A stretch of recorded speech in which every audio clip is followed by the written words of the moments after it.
Airport security officer, airport security force में तनख्वाह और रैंक्स कितने होते हैं? रैंक्स की तनख्वाह कितनी होती है? बेसिक पे स्केल क्या होता है? ग्रेड क्या होता है? एएसएफ में जॉब, एएसएफ में जो पहले लोग भर्ती हुए हैं, जो पहली भर्तियां आई हुई हैं, क्या उनको दोबारा अप्लाई करने की ज़रूरत है? बहुत से आपके सवाल और क्वेरीज, एएसएफ के रैंक्स बता दें सर, सैलरीज बता दें, इंटरव्यू में पूछा जा सकता है।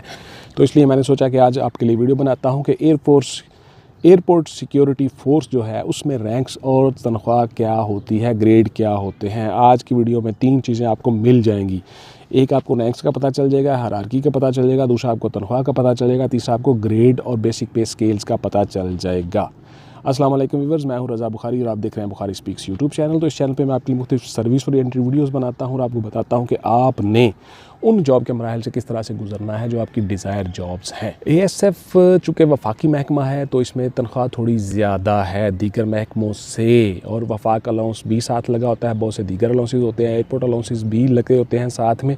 तो इसलिए इसका सबसे जो पहला रैंक है जी, ग्रेड 5 में कारपोरल। जिस तरह से पुलिस में कंस्टेबल होता है इसी तरह से इनके कारपोरल्स होते हैं। इनकी तनख्वाह जो होती है अप्रॉक्सीमेटली ग्रेड 5 में आपकी तनख्वाह 40 से 45 हज़ार के दरमियान में एडजस्ट हो जाती है जी, उस कारपोरल की जो तनख्वाह है। तो इसी तरह से आपकी जो अगर तालीम ज़्यादा हो तो आपकी तनख्वाह ज़्यादा हो सकती है, एक इंक्रीमेंट ज़्यादा लग जाती है। इसी तरह से जो आप ग्रेड 7 में आ जाते हो वो भी कारपोरल कहलाते हैं और उनकी तनख्वाह थोड़ी ज़्यादा हो जाती है। जिस तरह पुलिस में हेड कांस्टेबल होते हैं तो आपकी तनख्वाह जो होती है वो 50 हज़ार तक भी हो सकती है अप्रॉक्सीमेटली। ये सारी की सारी चीज़ें आपको बता रहा हूँ। दूसरा रैंक सीनियर कारपोरल या एचसी हेड कांस्टेबल ग्रेड 9 में चले जाते हैं जी। आपकी जो तनख्वाह है अप्रॉक्सीमेटली 60-65 हज़ार के दरमियान हो जाती है। 60,000 से 65,000 के दरमियान में सीनियर कारपोरल की तनख्वाह हो जाती है। इनका रैंक उसी तरह से सेम होता है जिस तरह पुलिस में हेड कांस्टेबल का रैंक होता है।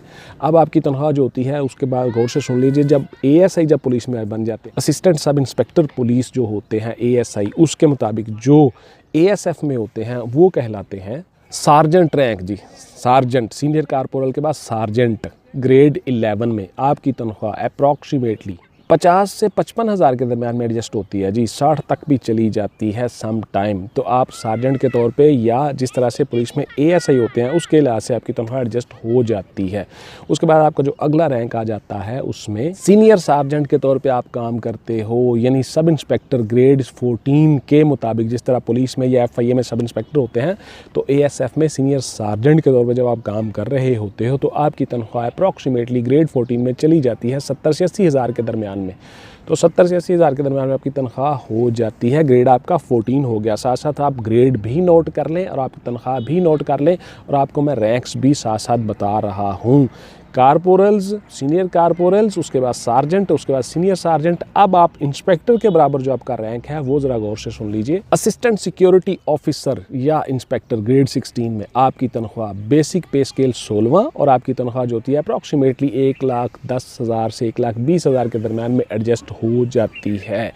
आपकी तनख्वाह ज़्यादा होती है जी। एयरपोर्ट के कुछ अलाउंसेस होते हैं, वफाकी महकमा है उसके भी अलाउंसेस होते हैं, तो इसलिए आज से आपकी तनख्वाह थोड़ी ज़्यादा हो जाती है। ये सारी की सारी चीज़ें मैं आपको अप्रॉक्सीमेटली बता रहा हूँ, इसमें कोई चीज़ पैट नहीं है, डिफ़ाइन नहीं है। आपकी सर्विस स्ट्रक्चर के लिहाज से ज़्यादा हो सकती है, आपकी तनख्वाह आपकी एजुकेशन के लिहाज से ज़्यादा हो सकती है, आपकी पोस्टिंग के लिहाज से ज़्यादा हो सकती है। पोस्टिंग आपकी फ़र्ज़ किया किसी क्रिमिनल ब्रांच में हो जाती है या किसी ऐसे विंग में हो जाती है, साइबर क्राइम विंग में हो जाती है, वहाँ पर आपकी तनख्वाह ज़्यादा। हेड क्वार्टर में आप चले जाते हो, वहाँ पर ज़्यादा तनख्वाह है, या किसी ऐसे एयरपोर्ट में चले जाते हो वो वफाक में जो आ जाता है तो वहां पे अभी आपकी तनख्वाह ज्यादा हो सकती है। उसके बाद जी ग्रेड 17 में अगला ऑफिसर आ जाता है एएसएफ का असिस्टेंट डायरेक्टर एएसएफ या असिस्टेंट डायरेक्टर सिक्योरिटी के तौर पे आपकी पोस्टिंग होती है ग्रेड 17 में। गस्टेड ऑफिसर होता है। आपकी तनख्वाह जो होती है अप्रॉक्सीमेटली 1,20,000 से 1,30,000 40,000 तक चली जाती है। तो आपको घर और गाड़ी भी एंटाइटलमेंट पे आ जाती है। ग्रेड 17 में असिस्टेंट डायरेक्टर के तौर पे आप काम करते हो, असिस्टेंट डायरेक्टर सिक्योरिटी के तौर पे काम करते हो एएसएफ में, एयरपोर्ट सिक्योरिटी फोर्स में। तो इस तरह से आपकी तनख्वाह थोड़ी ज़्यादा हो जाती है। जब आप ग्रेड 18 में चले जाते हो, 18वें स्केल में चले जाते हो, डिप्टी डायरेक्टर सिक्योरिटी बन जाते हो आप एएसएफ में, असिस्टेंट सिक्योरिटी ऑफिसर के तौर पर आप काम करते हो, तो तब आपकी तनख्वाह और ज़्यादा थोड़ी हो जाती है। आप गस्टेड ऑफिसर बन जाते हो, आपकी तनख्वाह जो होती है 1,50,000 से लेकर 1,70,000 के दरमियान में कहीं एडजस्ट हो जाती है। है और आपकी तनख्वाह जो होती है, इसी तरह से जब आप ग्रेड 18 में आ जाते हो, जो पुलिस में जब आप स्टूडेंट के तौर पे काम करते हो तो उनसे आपकी तनख्वाह थोड़ी ज़्यादा होती है ASF में। तो ASF में जब आप ग्रेड 18 में आते हो तो उसका रैंक जो है वो डिप्टी डायरेक्टर सिक्योरिटी कहलाता है। ये साथ साथ रैंक्स और हायरार्की भी बता रहा हूँ और साथ साथ तनख्वाह बेसिक पे स्केल भी बता रहा हूँ।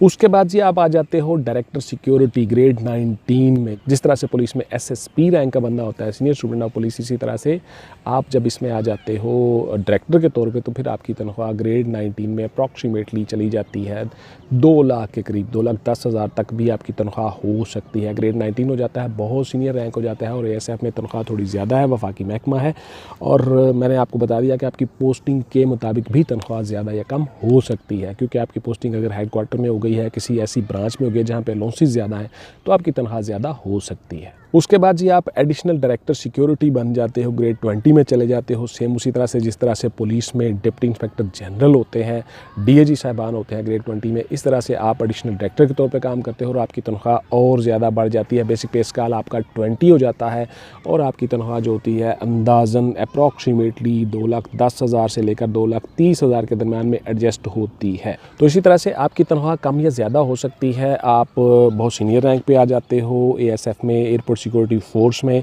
आप ग्रेड 20 में आ जाते हो। जब आप पुलिस में जाते हो, पुलिस से वापस ASF में आ सकते हैं, ASF से वापस पुलिस में नहीं जा सकते, जो परमानेंट इनके अपने बंदे होते हैं। चूँकि वो पुलिस वाले जो होते हैं वो CSP ऑफिसर्स होते हैं और किसी भी सिक्योरिटी फोर्स में जा सकते हैं, उन्होंने हर किस्म का लॉ कवानीन पढ़े होते हैं, तो इसलिए वो वहाँ पर जा सकते हैं, लेकिन वहाँ से पुलिस में नहीं जा सकते। तो आपकी तनख्वाह जो होती है अप्रॉक्सीमेटली मैंने आपको बता दिया 2,30,40,000 के दरमियान में एडजस्ट हो जाती है। उसके बाद आपका ग्रेड 21 में एडिशनल डायरेक्टर जनरल ASF आपकी सीट का नाम हो जाता है, ग्रेड आपका 21 हो जाता है, बेसिक पे स्केल उसको कहते हैं और आपकी तनख्वाह जो होती है अप्रॉक्सीमेटली 2,60,000 से 70,000 के दरमियान में चली जाती है, 80,000 तक भी हो सकती है, 2,80,000 तक ग्रेड 21 में additional director general ASF basic पे स्केल 21। आपका जिस तरह से पुलिस में एडिशनल इंस्पेक्टर जनरल पुलिस होते हैं ग्रेड 21 में, इसी तरह से FIA में भी एडिशनल डायरेक्टर जो होते हैं उसी तरह से ग्रेड 21 में मुख्तलिफ डिपार्टमेंट में होते हैं, तो आपकी तनख्वाह थोड़ी ज़्यादा हो जाती है। बहुत सीनियर रैंक हो जाता है जी, ग्रेड 21 में आप चले जाते हो और उसके साथ साथ बहुत सी चीज़ें आपको मराद सहूलियात मिल जाती हैं, घर शर गाड़ी शाड़ी, ये जो सारी चीज़ें आपकी एंटाइटलमेंट पे होती हैं। उसके बाद आपका आखिरी रैंक आ जाता है जी ASF में डायरेक्टर जनरल ASF के तौर पे आप काम करते हो। Director general security, director general ASF दोनों नाम हो सकते हैं आपकी सीट के। ग्रेड 22 है, 22वें स्केल में आखिरी स्केल होता है, बहुत सीनियर रैंक हो जाता है। आपकी तनख्वाह 3 लाख से लेकर 3,30,40,000 तक चली जाती है। सीनियरिटी के लिहाज से होती है, मैंने आपको बता दिया, तालीम के लिहाज से होती है, पोस्टिंग के लिहाज से आपकी तनख्वाह होती है, तो इसलिए आपकी तनख्वाह में कमी बेशी हो सकती है। वफाकी महकमा है, कम या ज़्यादा हो सकती है। तो आपको ये सारी की सारी चीज़ें मैंने आपको आज की वीडियो में बता दी कि ASF में आपकी रैंक्स और सैलरी और बेसिक पे स्केल किस तरह से होते हैं और रैंक्स और सीट्स के नाम क्या होते हैं। आपको ये सारी की सारी चीज़ें गौर करनी है। आपको आज की वीडियो में मैंने बता दिया, आपके रैंक्स बता दिए, आपकी बेसिक पे स्केल बता दिए, तनख्वाह बता दी और हायरार्की बता दी एयरपोर्ट सिक्योरिटी फोर्स की, ASF की मुकम्मल। तो देखिए इस चैनल पे आपको इसी तरह की सर्विस ओरिएंटेड वीडियोस मिलती हैं, एक एक इन्फॉर्मेशन मालूमात देने की कोशिश करता हूं। हमने बहुत से डिपार्टमेंट में काम किया हुआ है और इसी तरह से आपको अपने तजुर्बे की बिना पे ये सारी चीज़ें बता रहा होता हूं। वीडियो को स्किप मत किया करें, एक एक लाइन पे गौर किया करें। 10 मिनट की वीडियो होती है, गौर से इसको देख लिया करें। अच्छा जी, बहुत से बच्चे जो हैं वो व्हाट्सएप पे आके मुख्तलिफ सवाल करने शुरू कर देते हैं। बेटा मैंने आपको बताया हुआ है WhatsApp only for online classes and notes purchasing, not any other discussion, please clear cut. फिर आपका गिला नहीं बनता और आपने कोई सवाल फालतू नहीं करना। नोट्स हमारे अवेलेबल हैं जी, 99 टॉपिक्स हैं, उसी में से आपके पेपर आते हैं। बहुत सी चीज़ें CSS के जो स्क्रीनिंग टेस्ट हो रहे हैं वो भी उन्हीं नोट्सों में से आएंगे इंशाल्लाह ताला। वो भी आप नोट्स लेके उनसे फ़ायदा उठा सकते हो। बहुत से बच्चे ये नोट्स लेके उनसे फ़ायदा उठा रहे हैं, आप भी इनसे फ़ायदा उठा सकते हो जी। बहुत से बच्चे हमारे मुख्तलिफ डिपार्टमेंट में भर्ती हो चुके हैं और अपनी अपनी जॉब सर्विस का आगाज़ कर चुके हैं और अपने ख़ानदान की कफ़ालत का ज़रिया बन रहे हैं। आपको दिन रात मेहनत करना होगी जी, कमिटमेंट और डिवोशन के साथ पढ़ना होगा, आप इंशाल्लाह कामयाब हो जाओगे। इसके साथ साथ यूट्यूब कमेंट्स में जब आप सवाल करते हो तो आप उस पर सवाल छोड़ दिया करो। मैं आपको जब भी मुझे टाइम मिलता है मैं ज़रूर जवाब देने की कोशिश करता हूँ। अगर कहीं पे कोई मिस हो जाए तो हो सकता है जी, बिकॉज़ मेरे पास इतना टाइम नहीं होता, मैं एक वकील भी हूँ, मेरा चैम्बर चल रहा होता है, बहुत से केसेस होते हैं, मुख्तलिफ कोर्ट्स में जाना होता है, तो इसलिए वो चीज़ें भी साथ साथ चलती हैं और कोशिश करता हूँ टाइम निकाल के आप लोगों के लिए वीडियो भी बना देता हूँ। तो इसी चैनल पर मैंने इन्फॉर्मेशन जो शेयर की है आप लोगों के लिए वो अपने तजुर्बे की बिना पे कर रहा हूँ। मुख्तलिफ डिपार्टमेंट्स में काम किया हुआ है, मुख्तलिफ चीज़ें हमने की हुई हैं, ख़ुद से सारी चीज़ें करते रहे हैं, भर्तियाँ करते रहे हैं, इंटरव्यू कंडक्ट करते रहे हैं, इंटरव्यूज़ लेते रहे लोगों के, इसलिए ये सारी की सारी चीज़ें। और इसी चैनल पे आपको जो कंटेंट मिलता है वो किसी और चैनल पे आपको नहीं मिल सकता, इसीलिए आप इस चैनल के साथ जुड़े हो।